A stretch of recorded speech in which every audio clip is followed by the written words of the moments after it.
And I'll give a closed session report. Item 5, public employee discipline dismissal release, PED 2425-1. Nothing to report. Conference with legal counsel, anticipated litigation, AL 2324-2. After the review of the claim, AL 2223-2, 2324-2 in closed session. The Board of Trustees has approved settlement on behalf of Burlingame School District and its employees. All right, next up is the patriotic exercise. I understand we have Jihu Cha to lead us in the Pledge of Allegiance.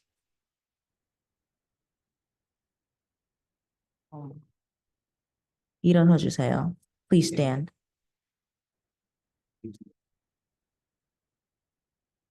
나는 미약 중국 국기와 그것이 대표하는 공화국, 즉 신 아래 분할될 수 없는 하나의 국가, 모두를 위한 자유와 정의에 충성을 맹세합니다. I pledge allegiance to the flag of the United States of America and to the republic for which it stands, one nation under God, indivisible, with liberty and justice for all.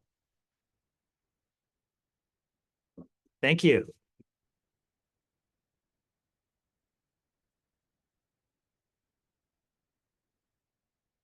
All right, roll call. Trustee Mudd. Present. Trustee Ghulam Hussain. Here. Trustee Wong. Here. Trustee DeVoy. Here. I'm here, so we're all 5 accounted for. We'll move on to item 8, which is approval of the agenda. We are going to propose 2 changes to the agenda. The BCE item 15A, we're going to change the summary at the top. It refers to the prior year's gifts. So we're going to change that to say 24-25, and the amount of the gift would be 2.8 million. And the second change, we'd like to pull item 16C, which is the board policy and administrative regulations 5117, and we'll bring it back at a later meeting. So I would propose those 2 changes and move approval of the agenda. Do we have a second? Okay, Lisa, all those in favor? Aye. Aye. 5-0.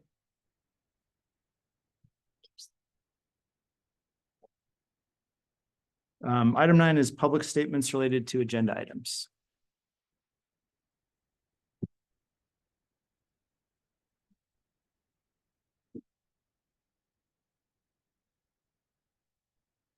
So, Yeah. Okay. We call them. Great.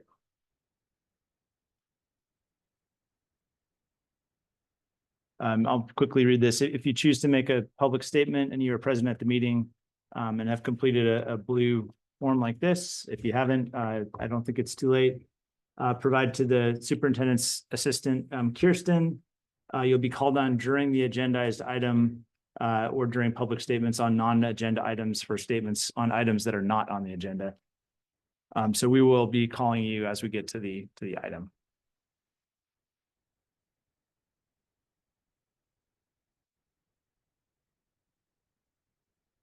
These are all on 18 here. Okay. Okay. Great. Union statement. No representative. President. Oh, okay. CSCA, we have Lori.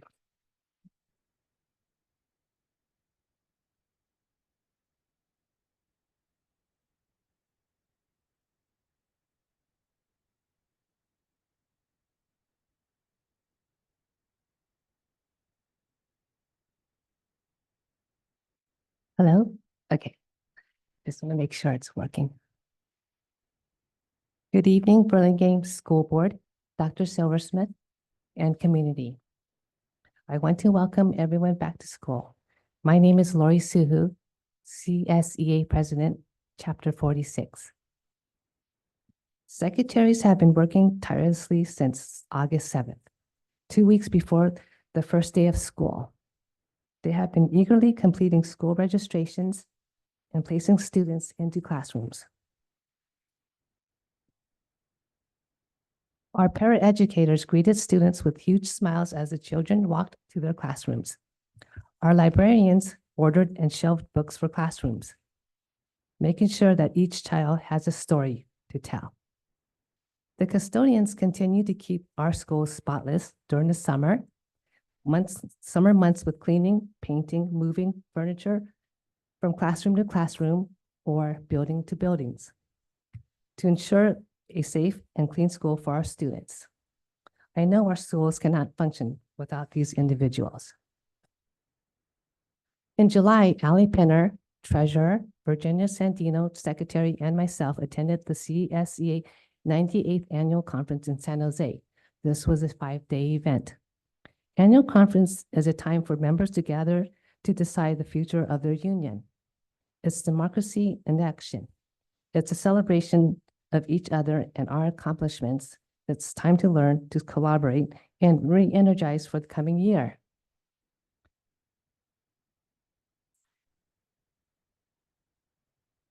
Members elected to attend tours of the CSCA headquarters. They saw the inside of all the departments that help run the day-to-day operations.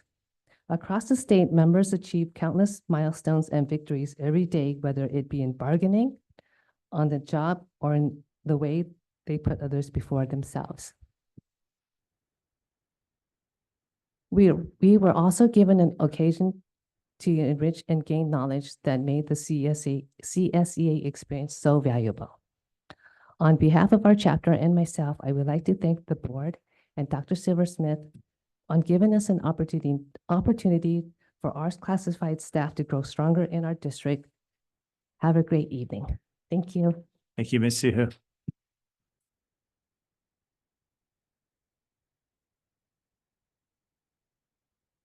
Item 12 is statement of Dr. Silversmith, Superintendent. Great, good evening. It has been a busy month, an exciting month of welcoming back our staff and our students. Just a few great highlights. We did our new employee orientation, which was phenomenal, welcoming back our classified, certificated, and new administrative staff. We were on Burlingame on the Avenue with our partners of BCE and PTA. Thank you to both. We had a wonderful professional learning day on the 19th, where we talked about belonging and connections within our community. Our first day of school on the 21st was great and very busy. McKinley did not have a huge block party like normal because we did open the gates, which was great to have people on campus. So that was amazing. At our bike rodeo, we had over 60 students in TK and K come and learn how to ride bikes safely in our community, which was great to be able to help work and support our families. We have completed BEA negotiations, as you know, and we have also excitedly completed CSEA negotiations. We look forward to hear about ratification. We had back to school night on the 29th for all of our elementary schools and for BIS on the 5th.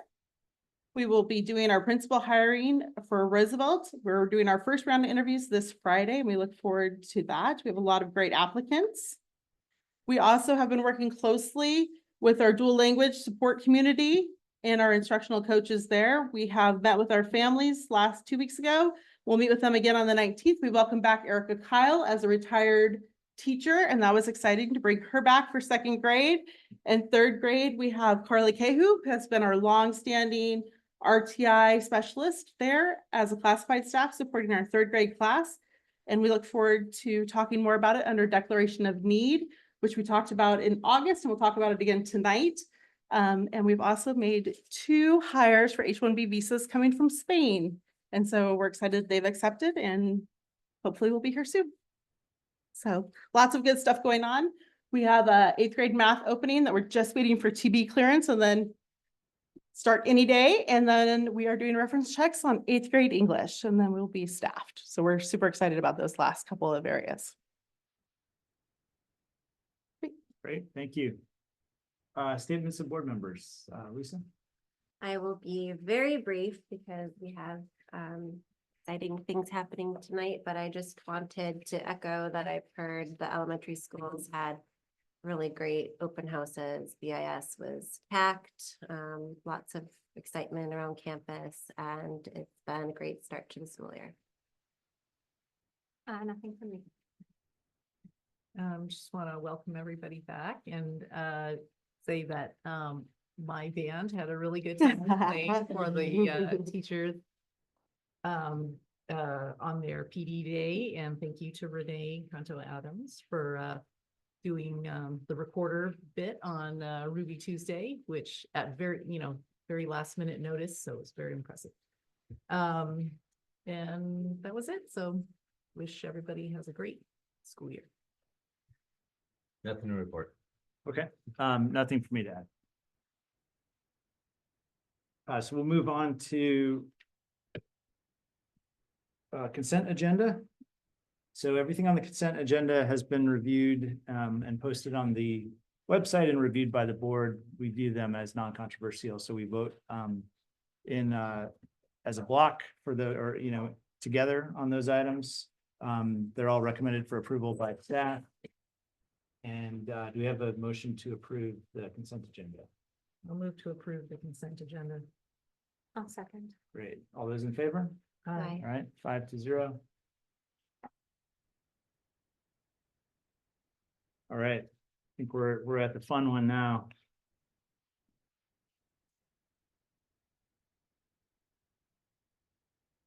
Item 15A, which is the BCE grant. So we have two special guests, Jen Faber, BCE President, Meredith Dunn, BCE Executive Director.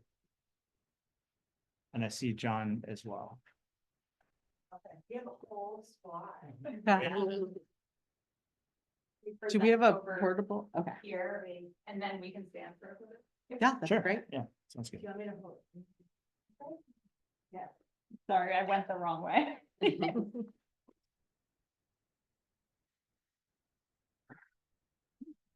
Burlingame School District, Board of Trustees, Superintendent Silversmith, Assistant Superintendent Matt Paveo, Marie, we are here on behalf of BCE to present $2.8 million to Burlingame School District. This is an annual grant that we fundraise for very hard every year, and we're just thrilled. This is our largest grant ever that we're providing to Burlingame School District. $2.8 million did not come easily, but it is really the power of our community. We're so grateful to our donors. Our donors include parents in our school district, community members in Burlingame, and also businesses throughout Burlingame. It's thanks to them and all of the support from our teachers and our staff and all of you that we get to where we are, and we couldn't be more grateful. Breakdown of this grant has been worked on throughout the summer, and most recently in the last 2 weeks. We are thrilled to be able to fund 19 teachers this year and some STEM work, which is really professional education in math. And we are just really happy to be able to support our teachers. No, thank you. And just thank you for the partnership. This spring was tough. We were the most behind I think we've been in many, many years. And it did take an effort of everyone in this room, all the principals, all the PTAs, kind of the collective community to get us where we got to. And so I just want to acknowledge that and thank everyone for their effort year round, but especially in the spring. All right, that's so fantastic. Thank you. Does anybody have any questions? I mean, I have some comments. We'll take comments. We'll All take right, comments too. I mean, I just echoing what you said, it's so phenomenal that the community comes together to get this done. We want to say every year, but it starts at zero. So it's the work of the BCE board and staff and everyone, and community members and fundraisers to get to that every single year. So we don't take it for granted. It's a hugely important part of our budget, as you know, and allows us to do the things that we expect in our schools, like PE and arts and education, arts and theater and teacher training and all the things that, we think are absolutely expect for our great schools. And we couldn't do it without BCE, without this gift. And it's just incredible that you're able to do it, that you were able to do it this year and in past years. So thank you. I echo everything Doug said, and I really enjoyed throughout the year the presentations that we would see from you And then events at the school, I know I was at several musical events where it was mentioned, you know, BCE is helping us put this on is wonderful. Well, very well done. Thank you. We're all going to sound very trite because I'm sure we all just want to say thank you to you, but I think we really do mean it. This year, particularly this board has done a lot of work around the budget and very intimately getting acclimated with the budget and all the line items in it, and seeing that and then seeing the impact that this donation has on that budget is really, it really underscores the importance there. So, you know, thank you 100% to the community, but thank you to both of you for leading this effort, because it really, it wouldn't happen if you weren't there. So thank you. Yeah, I want to mention that I have my sign up in my front yard. It was there Me too. right up by my front door. And I put it in a prominent place, and it's a really beautiful sign this year. Yeah. And we're off to the races already. Yeah. Everyone can get a sign. I've often reorder them when we run out for the first time ever. So thank you for displaying it and supporting it again. I will just add that this is a full-time volunteer position, and you guys all put in an enormous amount of effort hosting events, sending emails, reaching out to donors, following back up with donors, asking them if they have match grants from their companies, and it is not always seen. Not everyone in the community knows the amount of time and effort that you're putting into bringing this grant to all of our kids, and it can be a thankless job. And I think we just all want to make sure that you all know that we see what you're doing for our kids, and we're, on behalf of our students and teachers, incredibly thankful for everything that you've done. And I just want to add on behalf of the district, thank you so much for your partnership, for your late night calls, your late nights, the hours upon hours away from your family, your design thoughts, your marketing thoughts. I mean, you always come up with such great ideas and ways to reinvent things and new partnerships. I just read my email, Meredith, a little while ago. So thank you so much. I just can't thank you enough, because the educational journey in Burlingame is so unique because of the partnership with BCE. The fact that our students in TK through 6th grade have a credentialed PE teacher, when many districts don't have that. They have multiple subject teachers teaching PE, because we have amazing musical specialist credentialed teachers. Our students just have access to so many great things because of BCE and the belief you have in students having that amazing educational journey. So thank you for your continued work, and I can't wait to see what we do this year. So thank you. Awesome. Thank you. We're happy to do it. All right, I'm gonna say we give it a round of applause. Yeah, Provo? Yes. Yeah, for sure. absolutely.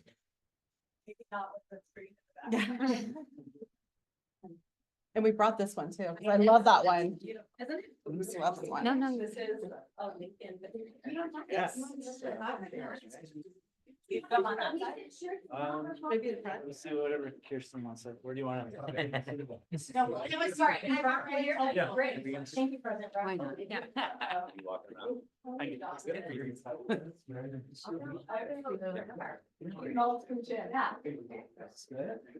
Do you mind? Yeah. Okay, so you're gonna have to really come in like your family here, or some maybe You can do it, sure. right? Yep. You need more than just one, very more. Okay, so I don't have Matt and Chai Tanya and. Okay.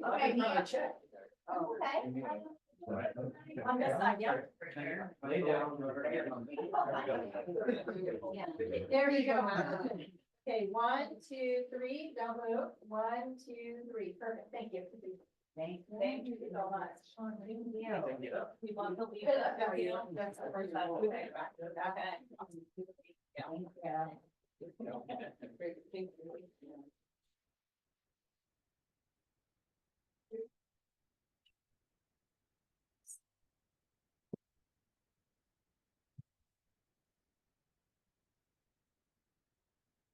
All right, tough to follow that, but we'll move on to item 16A in education, which is presentation of STOPit anonymous reporting system.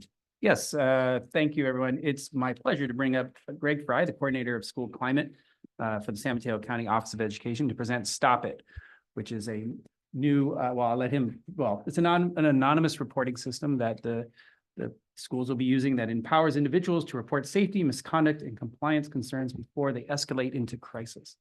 It's an online reporting tool designed to deter and mitigate bullying, cyber abuse, and other inappropriate behaviors, consisting of an app and backend incident management system for school administrators.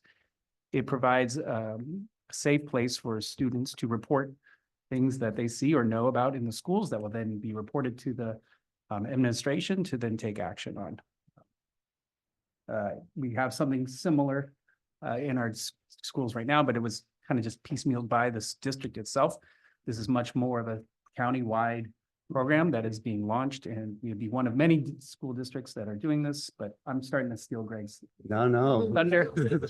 What I like about it is that it not only saves kids, and if we can help one kid in crisis, it's going to be worth it, but it also creates students that are looking out for each other, which I think is powerful. So, but everybody, other news, Greg, to talk more about it. Well, thank you. And yes, what an act to follow. I was like so pleased that I could be here tonight. I I don't have a check to bring you, but I'm also not going to ask for any money either. So it's an honor, it really is an honor for me to be here. I'm Greg Fry. I'm the coordinator of school climate at San Mateo County Office of Ed. You have a large slide deck. There are 37 slides. We are not going to go through them all. I think I have 10 minutes, so I'm going to just give you some high level pieces here. Mason Henricks, who many of you may know, Mason Henricks is our coordinator of school safety. He has been around our county office for a long time, and we normally do this together. He passes on regrets for not being here. He has 2 full-day trainings this week here, then 2 full-day trainings in Monterey this week also. So this is one night with his kids. So I am here. So we'll just go to the very next slide, and I'm not going to do every slide again. So page 2, right there. And to point out that this is, as Matt said, this is a collaborative effort. It's actually one of the things that brought me here to San Mateo County Office of Education. I have used STOPit in a previous district. I was most recently working for another county office doing some school climate work, and we didn't have this partnership with our school safety folks.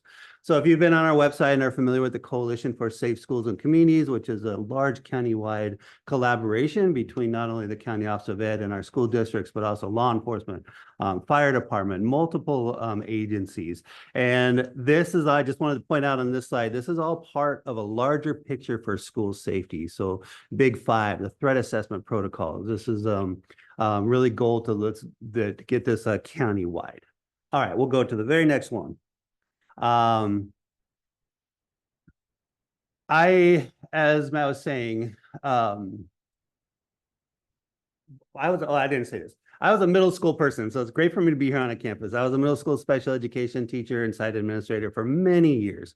In both those roles, it was always a challenge where we wanted to know what's going on, but our students wouldn't tell us anything, right? And so STOPit and anonymous reporting is a way to give students a tool to overcome these barriers. Why aren't they reporting? There's been a lot of research around that. One is that fear of retribution. I'm not a rat. I'm not a snitch. I'm not going to tell anyone. Or I don't know how to make a report, or it's going to take too long if I make a report. And then the big one, the belief that reporting won't make a difference.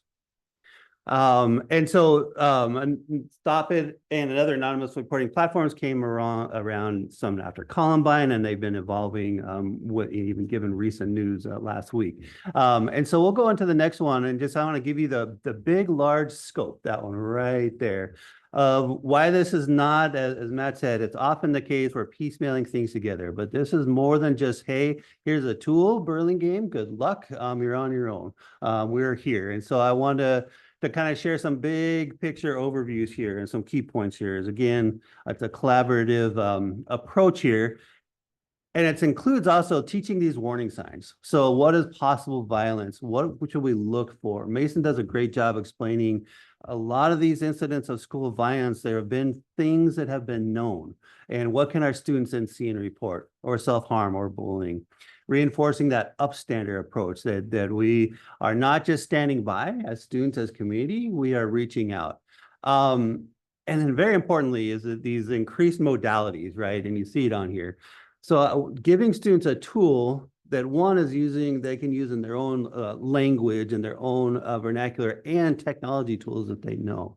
So, and it's not just, hey, here's, and I'll share, I wouldn't share it here, that as a site administrator, we tried this We Tip hotline, which was a national hotline that students could call into and make a report of something that's happening on the school.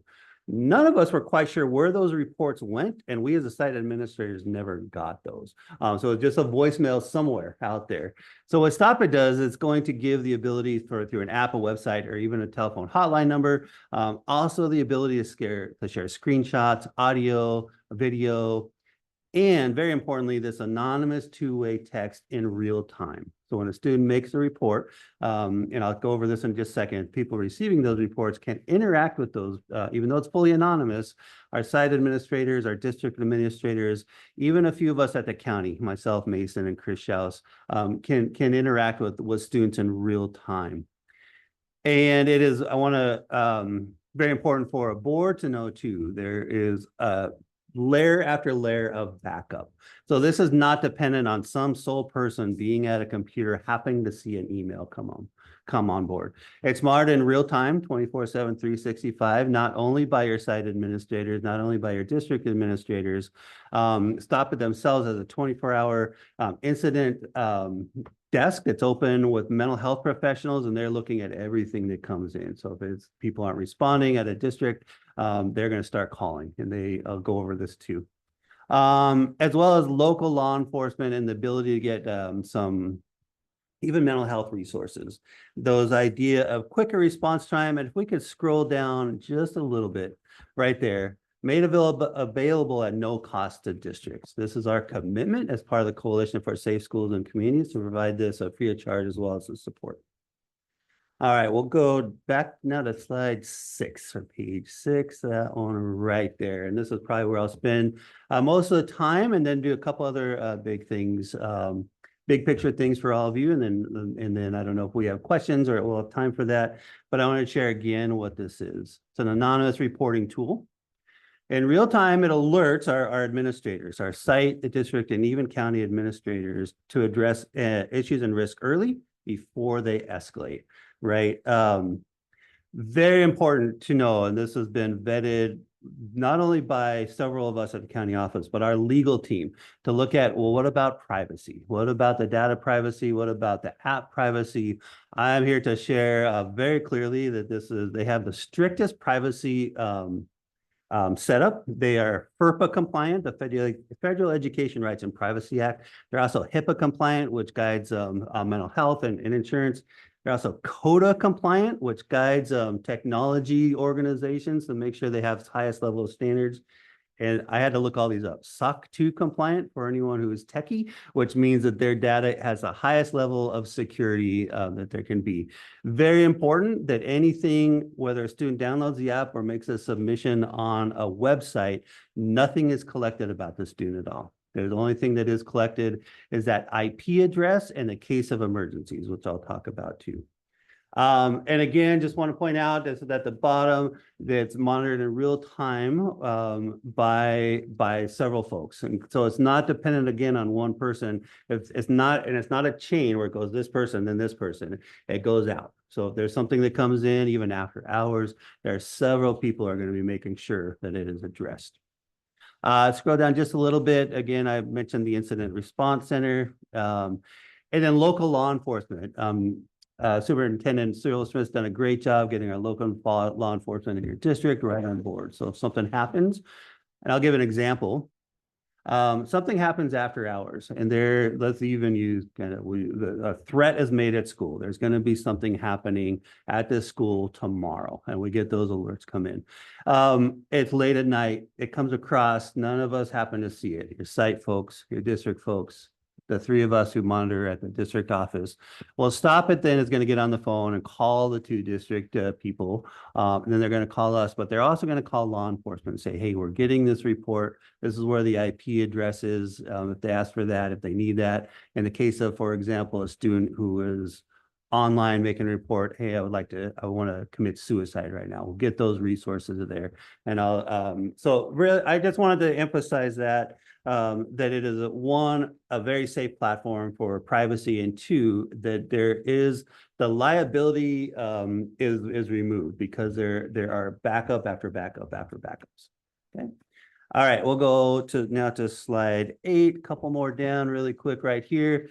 Just really quickly here on what STOPit is. It's 100% anonymous unless the person reporting chooses to say this who they are, which happened today, to be honest, with another district, another site. And lots of things can be reported. It's not just about violence. We get a lot of reports of bullying. We get a lot of reports of cyberbullying, but also my friend needs help. And this is where I often stop and pause to say, personally, in both the district I launched this in, and then now having been here in the county, San Mateo County, launching this with several districts, I've seen this in person save a life twice, where a friend reached out, here's a text message I just got from my friend. They're wanting to die. They're wanting to commit suicide. We're able to get resources out to them right away. A law enforcement, mental health professionals right away. Okay, going really quick. We'll go one more slide just to show. The other great thing about Stata is it really gives some really rich data. So what are students reporting? And I still believe this, I think we are the first county-wide launch of STOPit, for sure in California, and I think nationwide, where not only the districts gathering data on what's being reported, but the whole county. So if we as a county are seeing there's a lot of cyberbullying reports, well, maybe we need to get some resources to our districts. All right, I'm going super fast. Let's just go really quickly. We're going to go to page 12. Keep going right there. 3 ways to submit. There's an app on a phone or any device. There's a website. These websites are typically linked to the district and school websites, as well as they can be linked in Clever, which students have access to, and you go on and do that. The next slide is what students need. They only need 2 things. They need a place to report it, whether it's on the app or on a website, and they need to find the school. So they can either search for a school, Burlingame Intermediate School, it'll pop up, or each school has an individual access code, and you'll see those will be everywhere. So they enter that access code. They only need to do that one time. The one time they do that, then on that device, it'll be there for good. All right, how am I doing on time? We good? We'll go just a couple more just so you can see what it looks like. The interface is, again, fully customizable. It basically asks the questions, hey, what's going on? Tell us what's happening. Who is in need of help? Fully customizable per site and per district that we can do those. And then this flow of reporting and who it can get to. In addition to site administrators, counselors can receive them if we assign it to them. They may know a student, right? District office and law enforcement. All right, one more. You'll see next slide. You'll see what it looks like in action. This is a test submission we did through the sample high school. It was me taking a picture of me as I was walking one day, so you can see you can submit photos. It asks the questions. One of the things I like to point out to everyone is that if it comes in after hours, it's going to give them that little prompt saying, well, first, going to prompt them to say, if you make a false report, we're going to look into it. Okay, don't make false reports. Also, it's going to tell them both these are customizable. If there's an emergency, please call 911. Additionally, on the STOPit app itself, it has instant access to the National Crisis Text Line, which is a vetted and widely used tool by students to say, I need some help. Okay, next one is then what it looks like on the message feature. Instant messages back and forth. Real-time communication. All right, I'm not sure who's guiding these slides, but we're going to jump all the way down to slide 28. Because I want you to see, you have all this information that our district has seen. Additionally, we provide visuals, so you can see these here. I actually have them. I don't have them in my car currently, but these are but they're in my office and I'm going to bring them to the district office tomorrow. When these goes up, it has a QR code where students can download the app, includes the access code if you need this. 300 posters per site based on kind of 3 different possible areas of report, and some banners that can go up. Okay, and so those are also that we provide those as part of this whole project. And that's good. We can go, but the very last slide is my contact information. I'm very available. And a lot of this you've already seen. And opening it up to questions. If I'm just going to pause and just share a story, a real-time story. Last night about 8 o'clock, at a middle school, we got a report that came in. Student who said, and it's so touching, and I'm going to be vague enough where you won't know who or where this is from, but saying, I'm getting these texts that someone's going to beat me up tomorrow. I need you to know that I walk my little sister to school, and I don't want to see her older brother get beat up in a violent incident. Instantly, we're connected with the site, was able to get a safety plan in place for this morning, and even nothing was needed last night.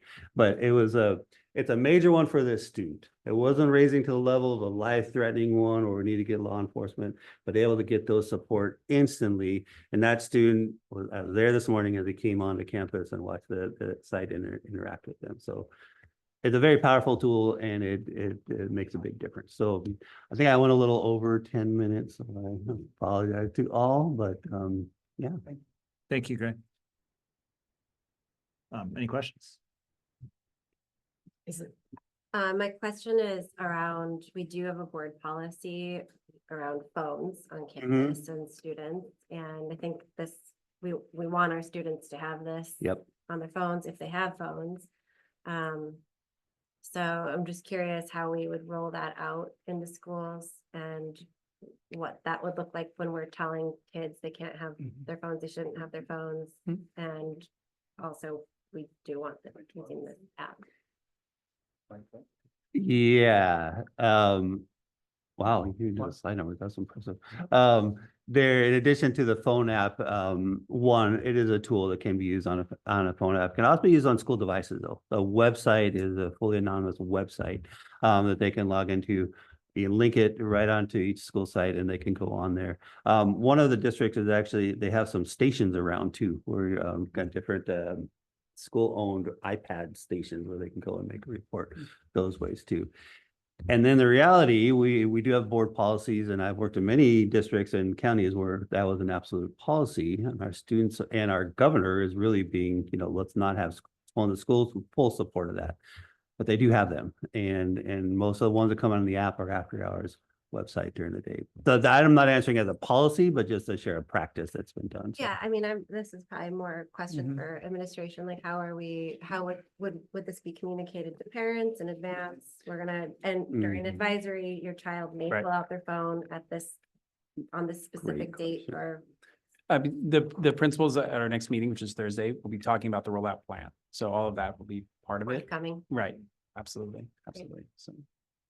Greg, I heard you also say that it's available through Clever, right? Which is on all of our Google Chromebooks at the sites too. Yeah, and in our classrooms. Exactly. Put the link to that website. It can be on Clever. So when a student, that's what Pacifica is doing. They have that on there. Students go to Clever, they can find it. All the school sites in San Mateo Union High School District also have it on their district sites, their websites, and then the district has a great one as well. So yes, lots of ways. So we can find other touch points throughout the day where they might be able to get access to it too without using a phone. Great. And then this is just more for the public, just if we could talk a little bit about who we're rolling it out with first, because I believe we're starting with our older students and. Yeah, so mostly it's going to be for 4th grade and up, and mostly it'll be for our middle school students. Let me talk about it. This is technically ready to go. It's just a matter of rolling it out. It's exactly right. We are fully ready, including the visuals. That's always what takes the longest to get the logos with the high res enough resolution so we can make visuals for you. But yes, it's all turned on, ready to go. Site's been the people have been trained. Their accounts are ready to go. So yeah. I always feel bad asking for more data, but Matt, once this is rolled Absolutely. out, could you like Oh, let us absolutely. know how it's going? Because it's interesting, I think, to see if there are trends or high numbers. that we should be aware of. Absolutely. Yeah. And we'll also be able to provide you how you're comparing to the rest of the county who's using STOPit as well. You won't necessarily have direct access, but that's part of the that's why I love that we're doing this countywide. It makes me happy. Could you go over the idea of false reporting again? You Yep. brought that up earlier about how you validate this. It's been my experience, and admittedly I'm biased because my children are at the age where they enjoy Yep. telling on each other. Yep. getting each other in trouble. Exactly. But how do you account for that? Yeah, great question. And I'm going to answer a couple of ways. First, it's going to sound counterintuitive, but we want false reports. And the reason for that is especially, I think at a middle school level or upper elementary grades, but even at the high school level, you'll get some, is that I've seen this, I've actually heard students talk about it. They are in some ways maybe just playing around, but they're also, is anybody listening? So we got a few right in a row at a high school when I was launching this at a district that were Spider-Man needs food, Bugs Bunny is mad, and all these screenshots that were just silly, right? And when we immediately jumped on and responded, hey, thank you for making this alert. This looks like you may be playing around a little bit. Just let's keep this open because we are monitoring this. We want to keep students safe. Then there's just there's ways. It is fully anonymous, so unless they choose to say who they are, so you can't vet and know for sure that it's a false one or a true one. But we do our best guess and we take everyone seriously unless we absolutely like those ones are easy because of what was it. But some are a little vaguer and we don't know for sure. And then finally, it's a last case scenario. But there is the ability, even though it's fully anonymous, you can see what other reports have been made by the same user. So if we see them making multiple silly reports and we come on and put on messaging to them saying, we see that you've made several reports, it is fully anonymous, but please know if you keep doing this, we're going to have to disable your device. It's only temporary. Once it's disabled, they can still go back in and find it if they need to make a report. I've never actually seen that have to happen because by the time students and the false reports come quickly at the beginning and then they die out very quickly when they see people are listening, including their school principals and assistant principals. And that leads me to a question for you, Matt. If we do get an incident, continuing where students are making false reports in an effort to get someone in trouble, does the school district have the ability to take disciplinary action or to do anything, or is this outside of our zone of responsibility? No, it would have a direct link to the schools, so they could definitely, the principals could be working with them for sure on what, and taking them down the road a little bit. I got the same message. I talked to somebody that was using this at a thing I was at, and they said the same thing that Greg just said, which is at the beginning you'll get a few, but then all of a sudden it just and I think it's because, like you said, if you're active in front and getting on it, the fun kind of wears off pretty quick. I was just going to ask, being aware of getting these tips is really important, but even more is like how it's responded to. So you talked about the different layers, and I don't want you to go into great detail, but who kind of has the responsibility? When you get some information that needs to be acted on quickly, like how is the kind of responsibility shared between the county, the site leaders, law enforcement? Like how do you manage that? That's such a great question, and can I have like the next hour? I'm totally kidding. No, it's such a great question. I'm going to answer the best I can. First, our county offers some after-hours support. We offer back-end support. We ultimately are not going to make any decisions for your district on how these are responded to. One of the things we offer kind of at a low level coming in afterwards. We launched this in a district with COVID, and when we came back to school, we got a few. My teacher wasn't wearing a mask. They were coming at 8 o'clock. We at a county was jump in and say, hey, thanks for making this report. Nothing more needs to be done with that.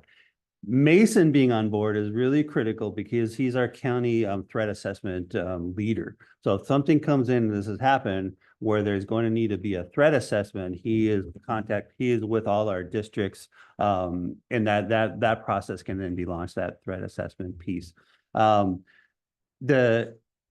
It's just basically we're as a county kind of that extra layer, and basically if something came in that is life-threatening and they can't get a hold of you, well, we also have the contacts on myself or Mason. Most people will say, hey, Marla or Matt, we're getting this one. We'll reach out, send a text, those kind of things. we are, again, we are part of the coalition to make sure that we are supporting our districts and sites for school safety, but we are not going to make any decisions. We are never going to call law enforcement on your behalf, right? That's kind of what it comes down to. That's always a district level decision. I'm not sure if I answered. No, that's question. helpful. So we have the primary responsibility to 100%. see these and figure out what's the appropriate way to respond. Yeah. Okay. And we'll give some summaries so we know our side folks are busy, and so we'll. Yeah, and BPD has been part of our discussions and things as we 100%, roll this yeah. out. Okay. So they're fully aware. Thank you.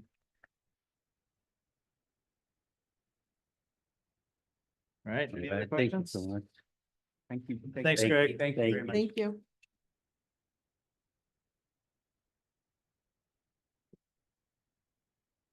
All right, next is 16B, resolution number 242511, denouncing racism and reaffirming equity through anti-racist actions and commitments. So as justice, equity, diversity, and inclusion are valued in the Burlingame School District, the denouncing racism and reaffirming equity through anti-racist actions and commitments resolution number 2024-25-11 is presented to the Board of Trustees. It's recommended that the board read and approve the resolution. Thanks, Matt. Do have we identified a reader? Is that you, Florence? Is that, do you have a copy in front of you? have a copy, but I don't have to be the one to read it. I have it open. I'm good. Okay, All would you right. like to read it? I'm happy to read it. Okay. Okay, all right.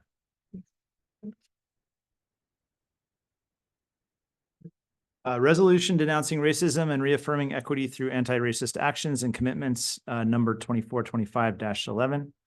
Whereas since our nation's inception, institutional and structural racism and injustice have led to deepening racial disparities across all sectors of society and have lasting negative consequences for our communities, cities, and nation, robbing countless lives and futures of people of color in the process. And whereas the Burlingame School District Board of Trustees recognizes all human beings are born free with equal in dignity and rights and have the potential to contribute constructively to the development of well-being of society. And whereas the ongoing systemic bias and institutional racism in American society and highlight our nation's history of violence, racism, and disregard for humanity, dignity, and the lives of students, families, and communities of color, calling upon us to speak out, take action, and confirm our resolve to work for change and fight for a better world for our children. And whereas dismantling the unchecked institutional racism that abounds in our educational system is a key lever for creating a more equitable and anti-racist community, nation, and world. And whereas racism, racial bias, and bigotry in American schools and communities negatively impacts students of color and their families, often relegating them to school systems with fewer resources and opportunities, and hindering their ability to access and benefit from public education in the same way other students do. And whereas schools have an important role to play in examining and addressing policies and procedures that are racist and hold back students of color instead of nurturing their intelligence and protecting their futures. And whereas our public schools are facilitators of the limitless growth potential of all people, with the charge to instill in our youth a belief that every person deserves to live with dignity, be valued for their humanity, and be treated ethically. And whereas understanding racism, racial injustice, racial inequality in America is integral to understanding both the myth of meritocracy in the United States and everyday expectations of people of color. And whereas it is essential to teach the experiences, honor the history, and highlight the contributions of Black, Indigenous, and peoples of color throughout history and/or ethnic studies, while ensuring that every Black, Indigenous, and person of color has the social, economic, and political power to thrive. And whereas the COVID-19 pandemic has highlighted the disproportionate physical, mental, and financial toll on Black, Indigenous, and people of color communities, and therefore now be it resolved that Burlingame School District Board of Trustees stands firmly against bigotry, prejudice, discrimination, and inequality in all forms, both institutional and individual, and wishes to affirm its commitment to the well-being of all and safety of Black, Indigenous, and people of color community members, and let them know you are not alone and that our district stands in solidarity with them and their struggle for justice. Be it further resolved, the Burlingame School District Board of Trustees will not tolerate racist treatment, of any members of our community, and we will speak out against racism and systemic oppression in our society to help stop the spread of bigotry, affirming our commitment to the safety and well-being of our students, and combating racial biases, microaggressions, racial profiling, and hate crimes in our government systems and school district. And be it further resolved, the Burlingame School District Board of Trustees is committed committing ourselves to eradicating institutional racism in our schools and to eliminating disparities in educational outcomes for students of color. And be it resolved further, the Burlingame School District Board of Trustees commits itself not only to address the symbols of institutional racism, but also to proactively identify and address biases, practices, policies, and institutional barriers that perpetuate injustice and inequality in our schools and our community.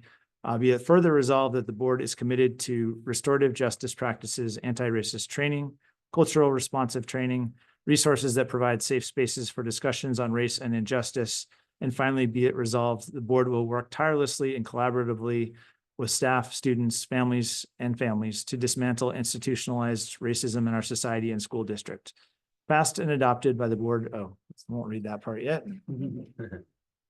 All right, so this is a voting matter. So do we have a motion to adopt the resolution? Make a motion to adopt tonight's resolution. Great. Is there a second? Second. Great. All those in favor? Aye. Aye. All right.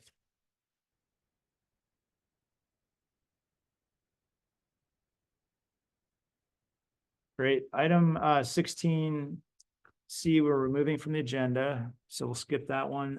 17, moving into business and finance. 17A, McKinley new TK classrooms. Is that you, Marie? Yes. Thank you. Tonight, Mr. Richard Taronis is not able to join us. He's not feeling well, but we do have our Alicia Ader here to speak about the McKinley Elementary School new TK classroom building bid results. We went out to bid and got some good results. So Alicia, do you want to come up and share the results with the board? Hi, I'm Alicia Ader with Drilling Turner's Architecture. I'm one of the assistant program managers for the district. So we went out to bid. We got 4 bids from contractors. And although they are slightly over budget, we believe based on certain items that were added to the bid, including an encroachment permit to help scope from the city of Burlingame for access onto the site along Oak Grove, adding a staff office and staff restroom that was not presumed in the original budgeting, adding accessible path of travel work that DSA required for the state requirement to get this approved, solar panel installation that was added during the early programming of the building, but not presumed when we originally budgeted with the overall budget allocation summary, and then escalation from time of original budgeting to time of bidding, which we simply did not catch up with the market costs because they keep bouncing around up and down. We have the 600,000 over budget based on these additional numbers and some unforeseen conditions contingency added in. But based on these additional items, we are recommending to accept the bid from the low bidder of Wickman Development and Construction for the new McKinley TK building. Questions, comments? Oh, it looks like we're good. Thank you, Alicia. Alicia, sorry, can I just ask if you could just remind us of the timeline for the Yeah, TK building? so timeline right now is we still don't have state approval yet. We have been keeping in close contact with the architect. They have a confirmed date of the 19th, so next Thursday. Usually with that in-person back check appointment, you get it that day.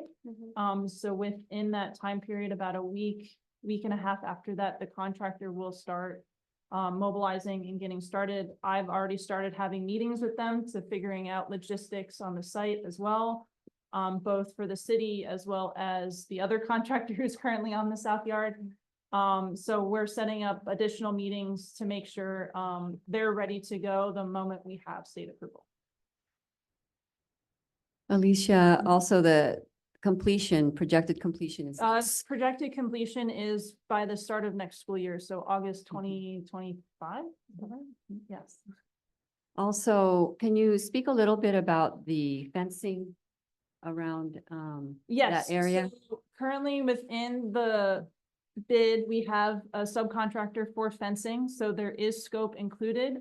If we need to add additional to the scope of work based on what we're seeing and any security issues that we might have, that is easily something we can discuss with both the board as well as the site with Susanna here, making sure that the site is safe and secure after completion of the building.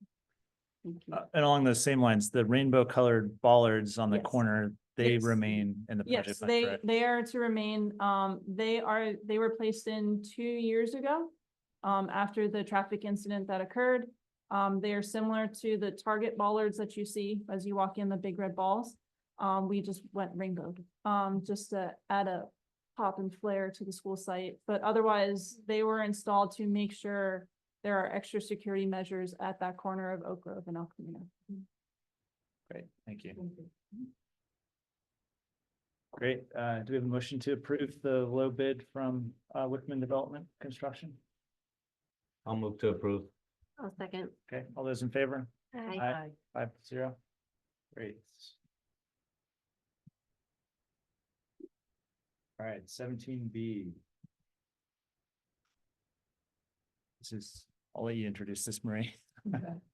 Yes, this is a resolution to update the list of district personnel that are authorized to sign and submit documents through OPSC, which is the Office of Public School Construction. We've had a couple of changes, and so this updates the authorized representatives for Dr. Silversmith and myself. Great. I'll move approval of the resolution. I'll second. All those in favor? Aye. Right. 17C is dual language immersion substitute certificated teacher daily rate increase. And these are our public comments, or no, that's the next item. Okay. Great. Yes, we'd like to recommend an increase in our dual language immersion substitute rate to be aligned with the rate that we have for our special education substitutes. And this rate would only apply to subs that sub in DLI classrooms that speak Spanish. And it would go from the current daily rate of $225 to $250 for the first 30 days. And then from 31 to 90 days, it goes from $260 to $285. And then from 91 to 180 days, it goes from $330 per day to $350. Great. Any questions? I just want, could someone from the district speak on why we should do this? Like, offhand, please.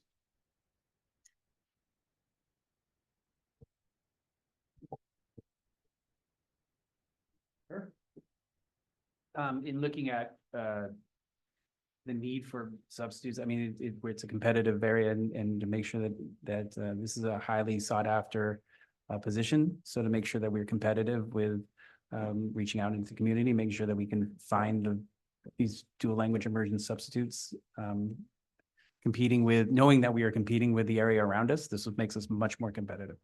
Just for my own understanding, when going for a dual language substitute compared to an English language substitute at a different school, what's the challenge there? Why is it more challenging? To find a DLI substitute, they need what's called to be cloud, and they need to be able to, there's very strict language requirements around the amount of Spanish that's being taught in the room and the amount of English that's being taught in the room. So to have that kind of expertise is valued for sure. To keep the program going, sustained as well as it can until a permanent solution can be found. As we move forward, being able to advertise this as we go out to our colleges, as we do all of our recruitment and retainment, this will be great for us because we do a lot of work with local universities and information. And as we've done a lot of our seat work and talking to people about what we can do better or different, this is something that has come up, especially as we go to look for long-term subs, whether it be through maternity, paternity leave, whether it be through illness or anything else. This is something that was just of interest when we talk to other people. It is something that historically we've paid higher for special education, which is another specialized added authorization. Over 30 days, you have to have the required credentials.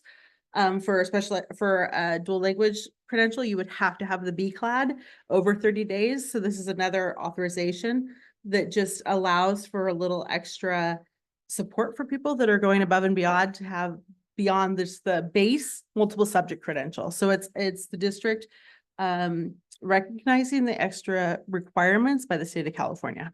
So you feel this helps immediately and in long term, it sounds like? Absolutely, That's- absolutely. Okay, good. Were we able to actually see substitute rates for other BLI programs in other school districts? It's one of, Their number? it's interesting because it's one of the things that we've talked a lot about. As soon as we put something forward through negotiations, and we've talked with our negotiating partners with this too. As soon as we put something forward, the cities around us put them forward, or as soon as they put something forward, we do it.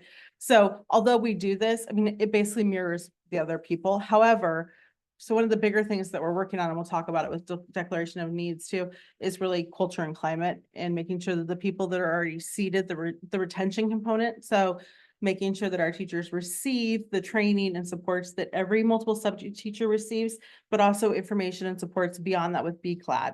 So for instance, we did like CRLP training for the last 2 years. So our DLI teachers received CRLP training, but they're also receiving CRLP training on top of that just for DLI teachers. So when our teachers talk about our programs, they're talking about the supports and structures that they receive beyond because they are an instructor in our DLI program. Because we do this, we'll see things fluctuate throughout our county. I mean, Laura can talk about it. We see it on our networks all the time. We added stipends this year annually for our BCLAD teachers. Other districts have them in the county. So we do see, yes, we see it in the county, but we all kind of mirror each other with these things. And beyond money, they're also getting that professional development that they can take with them wherever they go. Right, right. But that is something, one of the things that we've really tried to do is take a step closer to the people that are most affected, right? Our teachers, like what is it that they want? What is it that they need? And listen to the para educators and try to look at what we can do to help support that for their recruitment and retainment. And this is one of the things that has come up.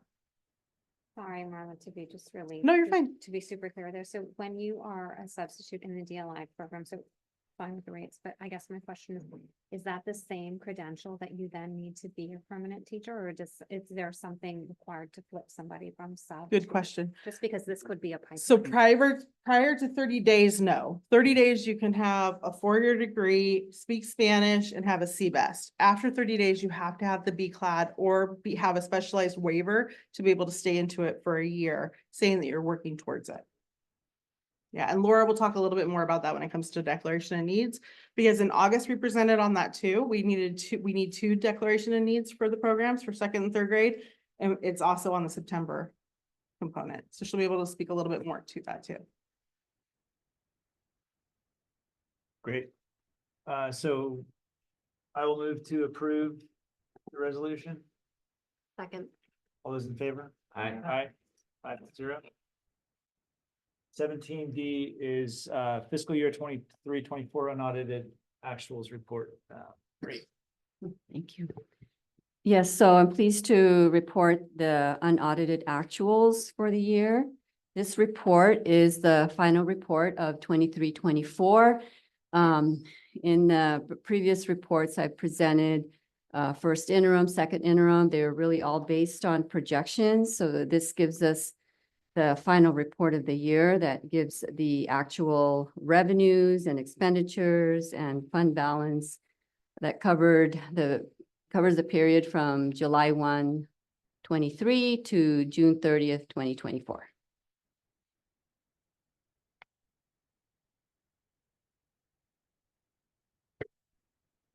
This report is due to the San Mateo County Office of Education by September 15th. And again, it's the annual year-end report of our actual revenues, expenditures, and fund balance.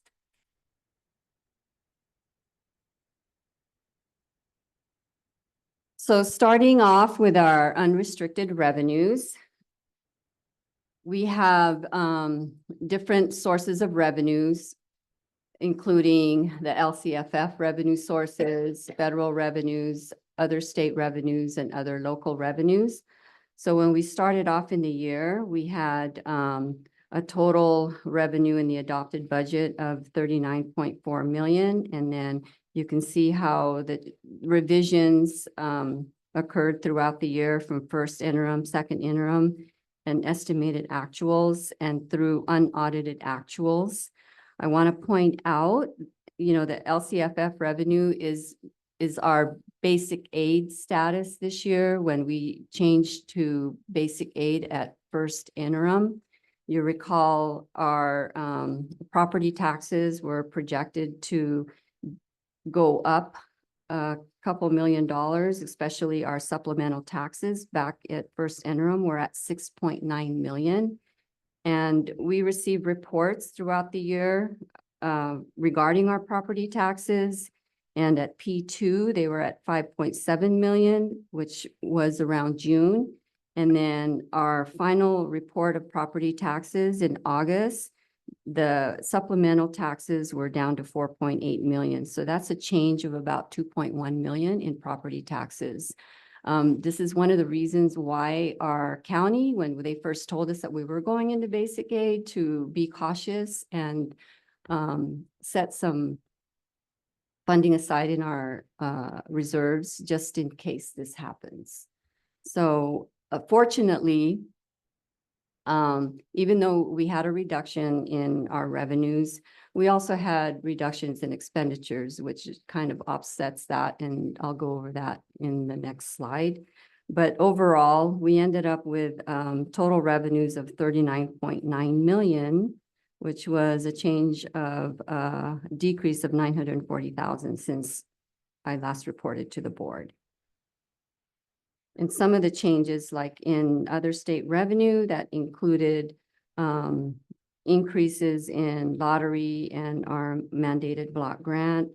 Some of the changes in local revenue were due to the change in parcel tax. If you recall, we moved the parcel tax from the unrestricted revenues to restricted revenues. That's why you see at adopted, other local revenues was at 2.6 million. And at unaudited actuals, it's 1.3. So we moved the parcel taxes to 2.1 million over to the restricted revenue category.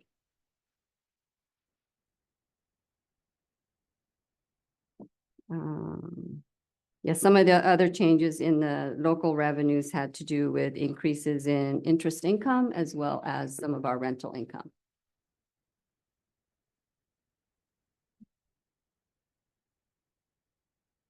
Sorry, the title of this should say expenditures. So on the unrestricted expenditures, you can see how our unaudited actuals are lower than what we had estimated and what was adopted to about 1.6 million. So when we last reported at estimated actuals, we were at 33.8 total expenditures, and the actuals are actually 32.1 million. And some of the changes were due to, for example, in salaries, we had some unfilled positions. We also were able to recode, again, some of our salaries to restricted, such as the parcel taxes. And we had some savings in classified management salaries as well as clerical subs. With our books and supplies, we had a budget for textbooks and curriculum of about 500,000 that we weren't able to spend this year, but we're projecting to spend in the next couple of years. And in the services and other operating expenditures, we did have some increases in some maintenance repairs and contracted services. Next slide.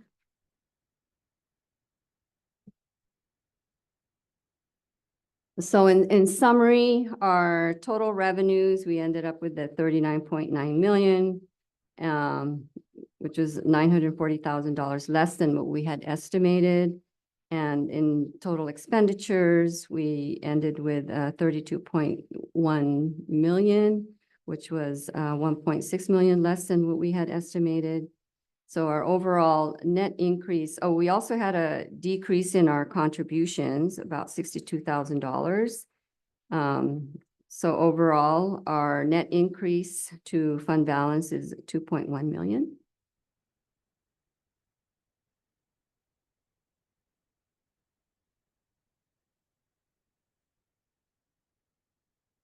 So in looking at our fund balance, we had a beginning fund balance of 2.4 million, and you add the net increase of 2.1. So our ending fund balance now is 4.5 million. And the components of that 4.5 million includes 500,000 committed to facilities, repairs, and improvements. We still have the $1 million set aside for the community funded status, which we can move at first interim, but because it's committed, that needs board action to be moved out. And we also have a reserve for economic uncertainties of 3 million, which represents about 6% of our total budget. In Fund 17, which is our special reserves for other than capital outlay, we have a total of 8.8 million in that fund. And the components in that fund include the foundation support. So it's 2.75 million. This is in the event our VCA foundation, should have a shortfall. We have some cushion, some time to remedy that. And then we have some funding set aside for curriculum, 2.2 million, and technology replacement of 350,000, and a reserve of 3.5 million.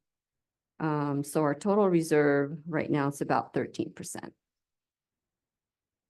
combined. Next slide.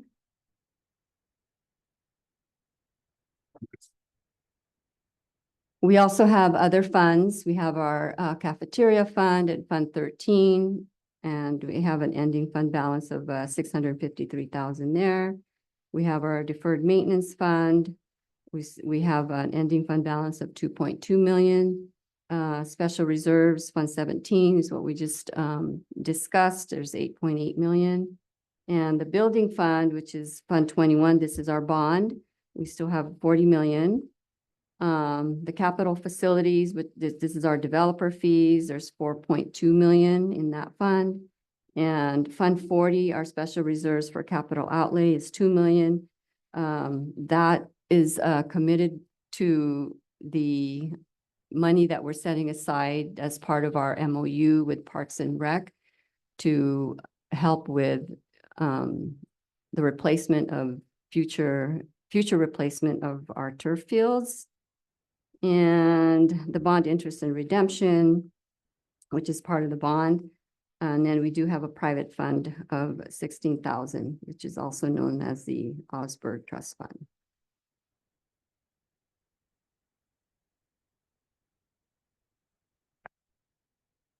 So what's next is the 24-25 first interim report in December.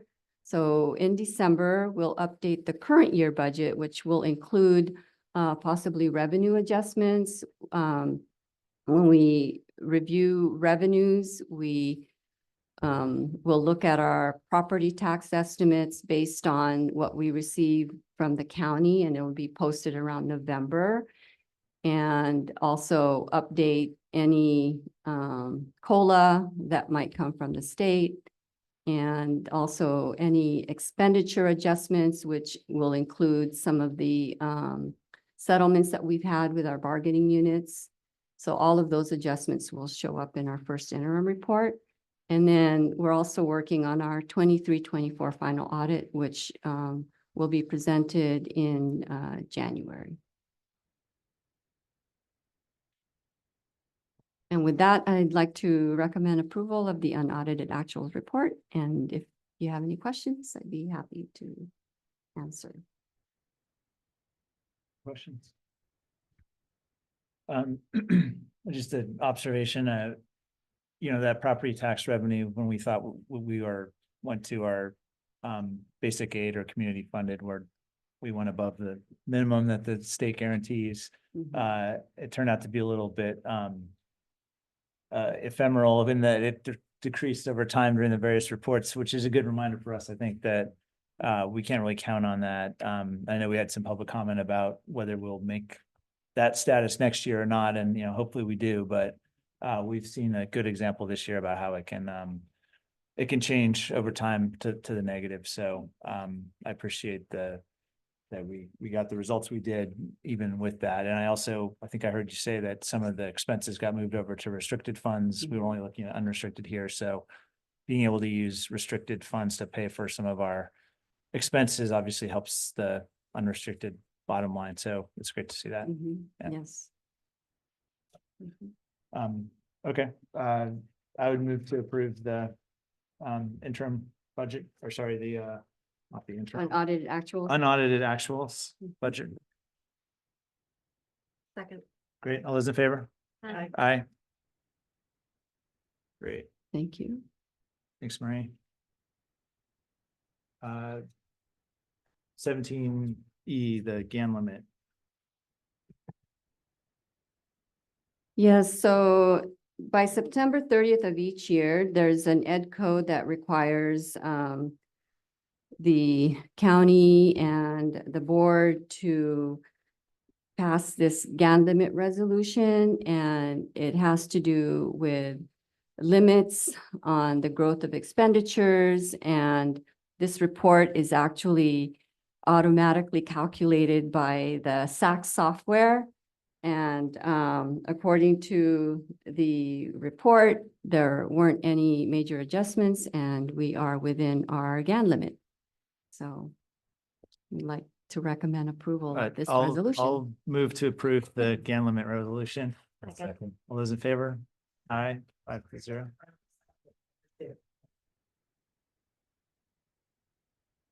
Great. Thank you. 17F. Also, Marie, the donations report. Yeah, so this is the first time this year that we're bringing this item, and it lists all of the donations that we have received, especially from our PTA. Each of our PTAs have started with a donation of $5,000 to support transportation costs for field trips. And if there's more, they will continue to donate. We'll bring it to the board. We've provided a list of all the donations here, including some artwork that we got from the community member, and mascot that we received, a mascot costume. It's worth $5,000. But we've received some really nice donations. We just want to acknowledge and appreciate all of our donors.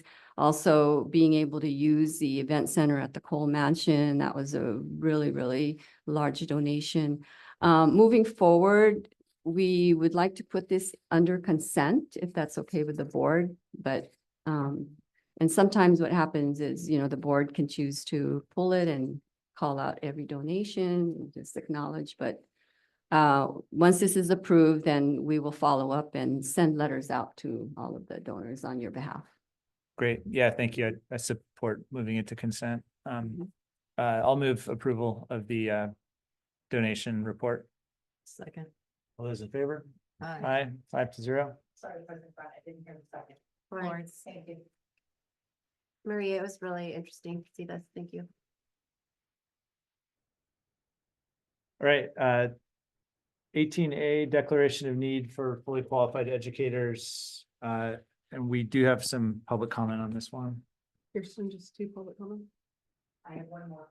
Okay, Do this first, right? we have one more coming in. It's that, and this is later in the agenda. Okay, and these are all in person.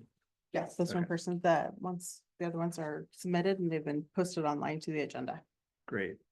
So we'll start with the first public commenter, Jim Paulo Fasoli.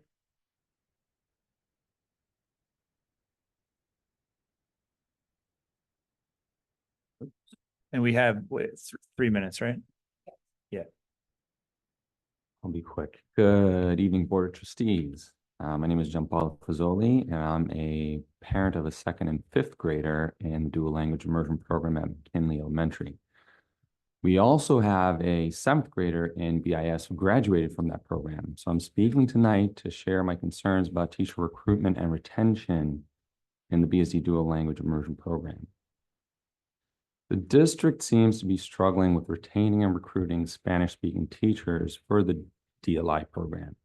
Last year, BIS started the school year without a 6th grade Spanish-speaking teacher, and McKinley Elementary started without a 3rd grade Spanish-speaking teacher. A long-term sub was moved into a permanent role at McKinley, but a permanent teacher wasn't in place at BIS until early November of last year. And last year, I believe Dr. Silversmith was also here sharing with some of us the same Spanish teacher hiring and retention challenges.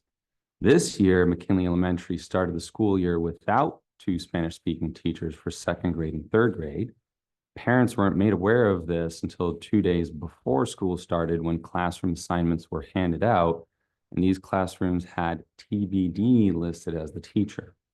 Parents were informed on August 30th that 2 teachers who live in Spain have accepted offers to teach at McKinley, but are unlikely to start until January or February at the earliest due to the visa process. Studies have repeatedly shown that children's learning improves with structure, consistency, and certainty. Starting the year with a sub for an undetermined amount of time goes against those goals. While teacher retention and recruitment is a challenge throughout the Bay Area, no other dual language immersion program in San Mateo County started the school year without all their required foreign language teachers, neither this year nor last year. We checked with Adelante in Redwood City, Encinal in Menlo Park, and Fiesta Gardens in Foster City.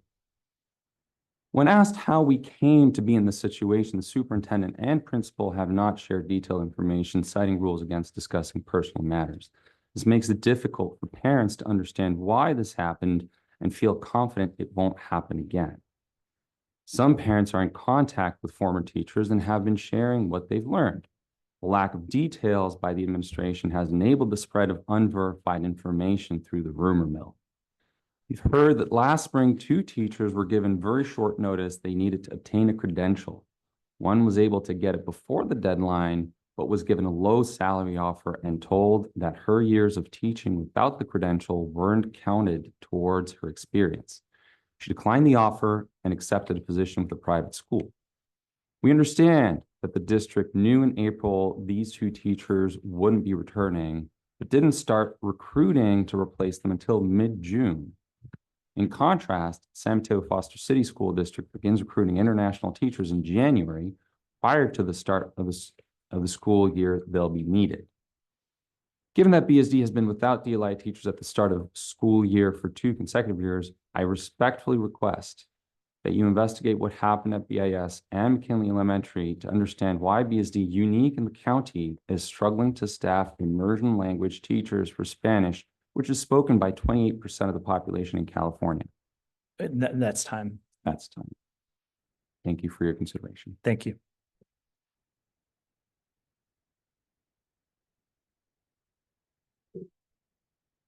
A different one. Okay.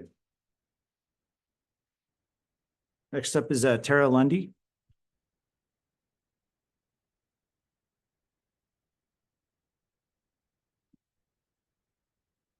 Hi, my name is Tara Lundy. I am a mother of 3 children at the McKinley DLI program. And I would like to start by saying I absolutely love our community at McKinley. And that is one of the reasons why I'm here today. I'm so disappointed. I could be here today to ask questions related to why my child is in her third split class, or to ask questions as to when one of my other children is constantly interrupted with construction noise. But instead, I'm here for a much more fundamental reason, and that is the inability of the school and the district to provide qualified and credentialed teachers for children's basic learning. The dual language immersion program, as GP mentioned, at McKinley started the school year off without two teachers, without one in second and without a teacher in third grade. This is despite these vacancies, the district having known that as of February that these vacancies were likely to occur. Approximately 2 weeks into the school year, after a contentious parents meeting, for obvious reasons, we were informed that offers had been made and accepted to teachers from Spain, but due to visa issues, we don't have a timeline for when those teachers will actually arrive at the school, and as also mentioned, can be as late as January or February. In the meantime, a teacher has been brought out of retirement for second grade, and an English teacher without the proper bilingual credentials has been assigned to a third grade class. Neither of these teachers offer permanent solution to the problem, and in particular, providing a teacher that doesn't speak the proper language of instruction is not an acceptable short-term solution. I liken this to having a teacher in the regular program in English being given a teacher who doesn't speak English and then being told, well, it's okay, we have someone in the classroom that can translate. I don't think any parent would find that acceptable. What is particularly troubling is that this situation did not result out of a last-minute situation, but rather this is something that has been known for over 7 months. In addition, this is not the first time this type of situation has occurred. In fact, last year, the 6th grade DLI program started the year without a properly credentialed teacher as well. And my daughter in 1st grade spent the year with 3 separate teachers, 2 of whom were not fully credentialed. Therefore, I request that the board and the school district, number 1, take emergency measures to solve the problem of having an improperly credentialed teacher speaking the wrong language in a 3rd grade class. Number 2, provide a timeline and a long-term resolution to the chronic staffing shortages that the DLI program has faced.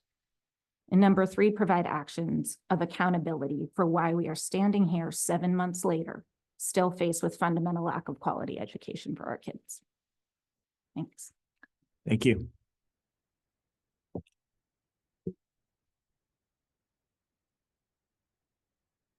Shalini Patel. Apologies if I mispronounced your name. No worries. You're not the first. Good evening. My name is Shalini Patel. I'm a parent of a 2nd and 4th grader at McKinley in the dual language immersion program. I and many folks who've come to attend the meeting today have come because I think we've reached a level of frustration with the staffing that's been going on. So echoing the prior presenter's remarks, the program itself is highly beloved. I think the people on the front line, the teachers, the staff, the new principal are all going above and beyond. And I felt obligated and a strong desire tonight to speak out that I am very concerned that that is not sustainable. And I ask for your support to support this program and the staff at the school. And specifically, as we've been outlining, there's definitely a need for stronger support and processes that are consistent. As has been stated, last year, there were 2 vacancies. And again, the same pattern has happened this year, even though this was raised as this very meeting last year. So I just want to echo what has been said, that we are representing the community. There has been very growing concerns and frustration that this pattern is certainly not sustainable for this program, for the children that we're all here for, and for the staff that we really want to see succeed. So I just want to reiterate our request for increased oversight, for increased communication. We understand that certain HR personnel actions cannot be made public. That is not what we're asking for. We're asking more for patterns, patterns that we're seeing in terms of teacher retention and turnover, and what is being done to address it a year in advance, so that we're not hearing plans that are being made, weeks prior to all of us receiving that TBD letter as our teacher assignment. So that's kind of the summary of what I request. I respectfully hope that you can take all our voices and turn it to action and know that our community is here to support in any way that we can. Thank you. Thank you.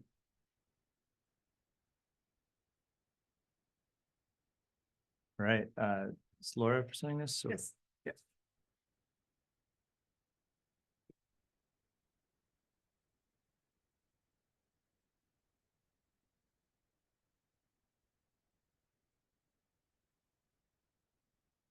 So we are bringing forward our declaration of need, which I wanted to highlight. It still continues to include 2B cloud waivers as we still have the posting available, even in light of signing with 2 offers for H-1B visas that we are expediting as quickly as we can. And I want to take a moment to really thank Susanna for all of her hard work. She's done a really lovely job, and we've been working very hard with the Gordon Law Group to move that forward as quickly as we can. I want to reiterate, and I know we talked about this at the parent meeting that, and I know it was highlighted earlier today, that DLI is unique and it does require an additional bilingual CLAD credential for the teaching in addition to the multiple subject credentials. So that is where it can be difficult. And I know the conversation that's often had, even amongst our HR teams, when we meet, is that there's so many folks with the BCLAD in the area. And so I think our stepping out and working with visas is it's a step that we haven't taken in some time. I know I've been around here for 14 years, so I do know it was something that we have done in the past. I remember having Amity folks here at BIS long ago. So I know that this is a step that will likely provide a lot more consistency in our hiring. We did welcome back, as was noted, one of our beloved BCLAD retired teachers in the interim for our 2nd grade to provide some continuity until we get our folks who are signed with their visas. And we know that we are working with any current staff, including we have somebody, as pointed out, and I want to acknowledge, I know that there's still frustration in this situation, but we do have a teacher with multiple subject, and we have Ms. Kawe, who is been a part of the McKinley program for 7+ years, and she has been a part of active training in our reading, writing, and math strategies, and is very closely connected to our students and our families at McKinley. We've also had outreach from community that are interested in becoming substitutes, and we are working very closely that with anyone that has interest going through evaluating their transcripts, looking at potential waivers and even potential intern credentials that we can work on. It does take some time, but it is something that we are streamlining the process and trying to move as quickly as possible. And we have for many years and are continuing to work with our classified staff who are interested in moving forward with potential internships and waivers as well. So those are all the components of the pieces that we are moving forward with. I don't know if there are any questions. I would also add that we've worked closely with our bargaining units. Yes. To be able to support our teachers and our people in the DLI program around retention and recruitment. We offer signing bonuses, and we also offer annual stipends, and that's all based on conversations with people within the teaching programs themselves in areas of interest and things that they have brought forward. I do want to point out that historically, when we've done Amity interns through H-1Bs, they were not for teaching positions. Oh, So I think that's important to say. Sorry. So this is our first While time ago. doing H-1Bs for DLI Oh. program around actual teaching positions. Okay. So that's something that we worked very quickly to put into place. And it is something that we also do our early incentive. So if people are leaving, that will go out in November, and they'll have by the end of January to let us know if they're leaving so that we can hopefully go out and recruit directly. And we work with local universities and try and go out and make sure that we are bringing in the best, but part of it is also talking about the program that we have within and what we offer beyond just salaries and annual bonuses and retentions and items like that. So another thing that we did this year that's different than a lot of districts around us is we also started a DLI coach that is a through line from K through 8 that we've heard great things from the teachers and the sites about that continuum, and it's only been a couple of weeks. So to be able to have somebody that is supporting all of the classes and the parents, that will also be a dedicated person to also do outreach to colleges and universities. And so even as a brand new teacher, we have somebody that will flow in and out and support. A lot of districts have science coaches or interventionists or math coaches, but having somebody that just specializes on dual language is another component that's really dedicating just to this program. So and that's something new that we've also added. So a lot of the work that we've done around changes for recruitment and retention has been based on the data from exit interviews, conversations with our teachers within it, and conversations from other community members. And the master plan will be coming forward later this year again for a rewrite. So. And in a typical year, when we have early resignations, when do we start our process of recruitment? So they come to the board at the February board meeting. And then that's if we know about them through early incentives, they come in February. Otherwise, they usually come by March. And then we start, but we're starting to recruit January, February right away. So we're reaching out. Well, not only are we going to fairs, but if it's a targeted group, if I'm looking for a very specific area, or Laura's looking for a very specific area, we're starting like December, January, reaching out to professors that we know within dual language communities. Some of us have our own connections or in dual language. So we're reaching out to people that we know in different areas. We might be sending some of our own professionals. We've already talked about sending a group to CABE, California Association of Bilingual Educators, which is in Long Beach this year. We're sending a small group there. So we send people out to talk about who we are and what we do beyond. So recruitment starts pretty early. But part of it is, having those places in those areas too. So it sounds like we're starting some pathways and partnerships to make progress for this for future years. Yeah, I think that the decisions we made last year that are being implemented this year on the site that have changed. I mean, we just did the annual bonus, but you last month just approved that stipend for all of the teachers. We just did the DLI coach. This is the first year of a DLI coach. So some of those things from what we're hearing, there's two, the 18th and 30th of this month, the 15th, there's two dates. Like I know one's the 30th, there's 2 CRLP trainings just for DLI teachers this month, the 19th and 30th.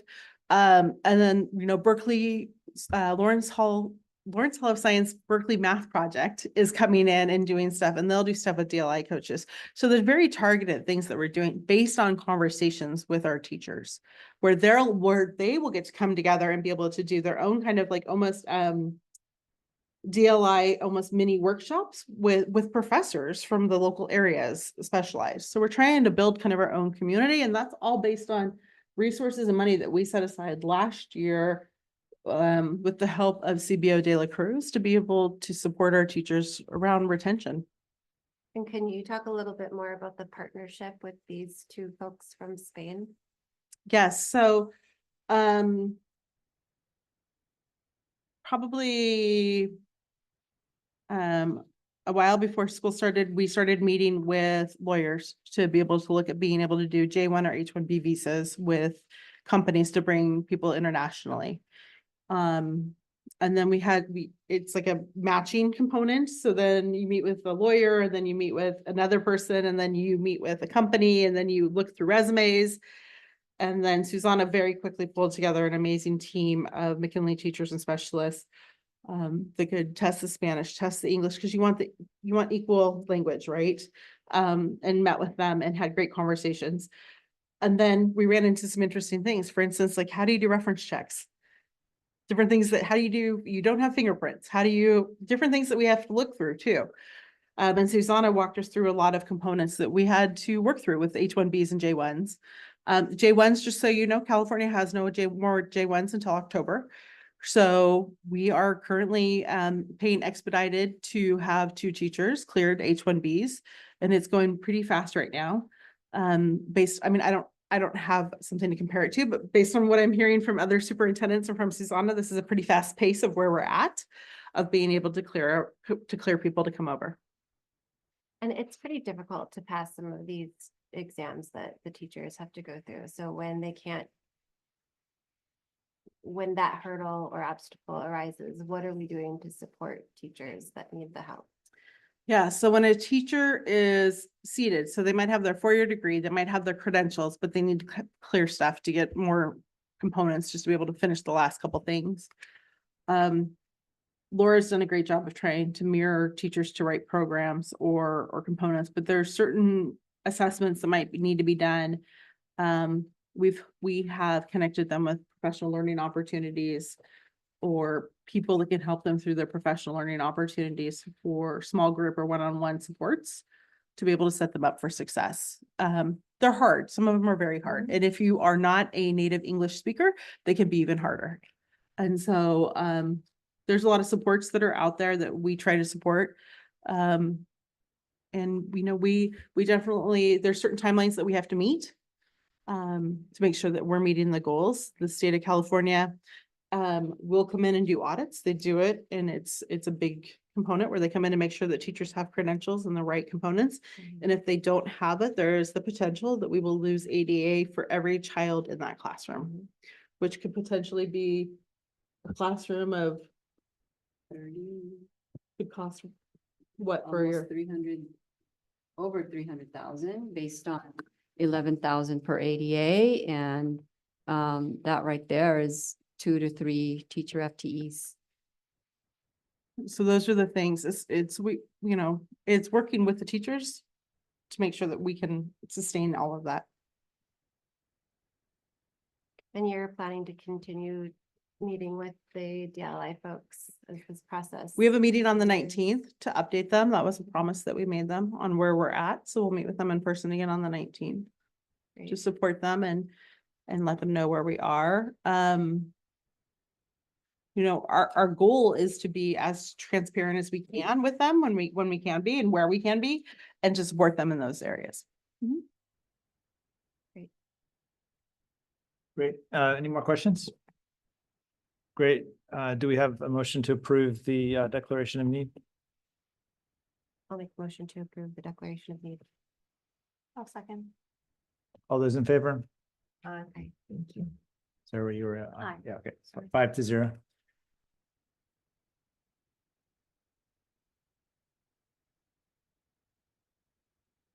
$18B is 24-25 credentials, permits, and teaching internships approval.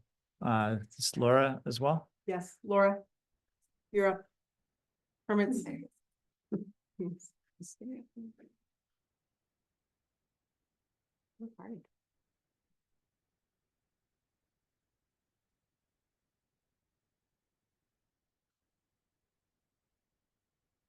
and teaching internship. Approval. Sorry, I thought it would be up. My apologies. Let me pull it up right here.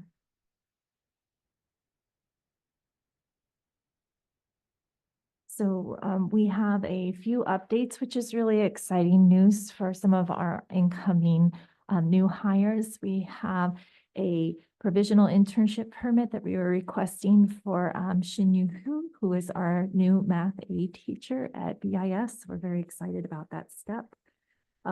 We also wanted to add on a district intern credential for a 5th grade teacher at Roosevelt.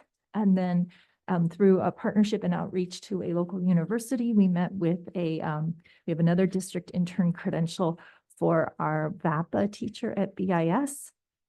And then additionally, we have a short-term staff permit for one of our RSP teachers at Hoover. And there are longer details in the document if you want to see more details, but those are the changes since last month in our requests. Great. Any questions? Great. I'll move to approve credential permits and teaching internships. A second. All those in favor? Aye. Aye, 5-0. Thanks, Laura. I think you're the next one too. Don't go anywhere. Sorry. Teacher intern MOU with Academy of Art University. So in addition to, as I shared, our new BAPA teacher at BIS is a student intern. And so this is an agreement with the university that allows for him to work with us and under an internship credential. So it's just our agreement to partner, provide mentorship and to help him meet all the needs for his program. Great. Any questions? I don't have any questions, but Laura, the intern sort of angle is kind of an interesting one as well for DLI, right? In the sense of maintaining our foot on the gas. So obviously we're taking a number of measures to sort of get us through right now, but are we also looking into sort of like having interns within and around the DLI program to build that Absolutely, as a and we pipeline? have.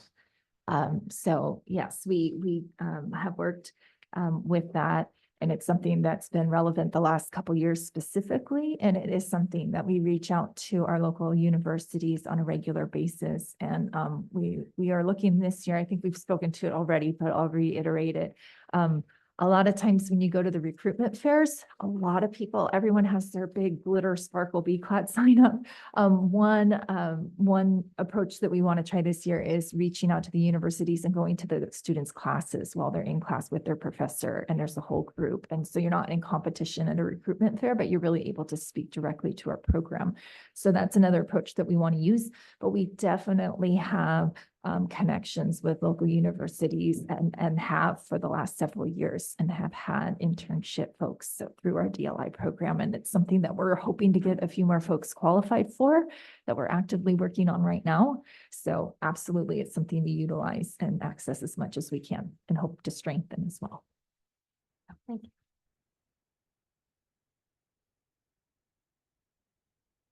Great. I'll move approval of item 18C, teacher and intern MOU with Academy of Art University. Do you have a second? A second. All those in favor? Aye. 5-0. 18D is counselor intern authorization statements. So we have two wonderful counselor interns. And so this is just the approval, the board's approval of their work and their time. They have mentoring counselors who are highly experienced that help them work through their internship hours. And it is always such a benefit for us. I can say as a former site principal that sometimes the counselor interns are just phenomenal. They're in the right place at the right time, and they're hugely beneficial to our students. Great. Any questions? Okay. I'll move approval of 18D, counselor intern authorization. A second. Lawrence, second. All those in favor? Aye. 5-0. Thanks, Laura. Item 19, public statements related to non-agenda items. I know we have one. It's a Seema Patel.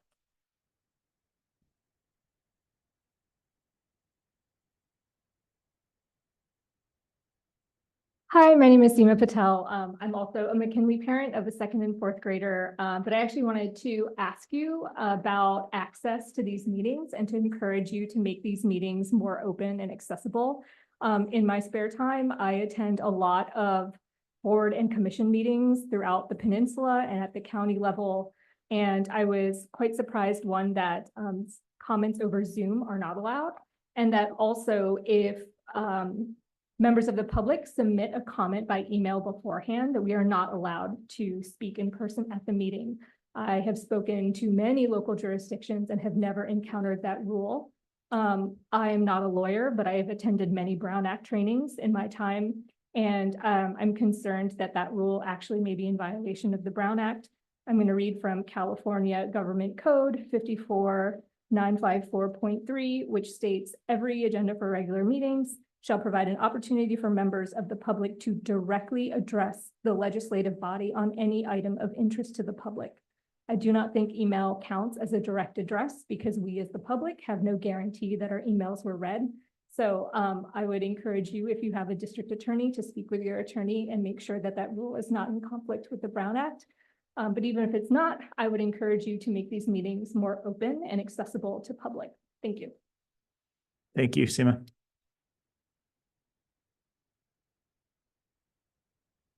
Item 20, board requested items. We have some previously requested items. Does anybody have anything they would like to propose adding to the board items? I do not. Okay. Great. With that, we'll move to adjourn.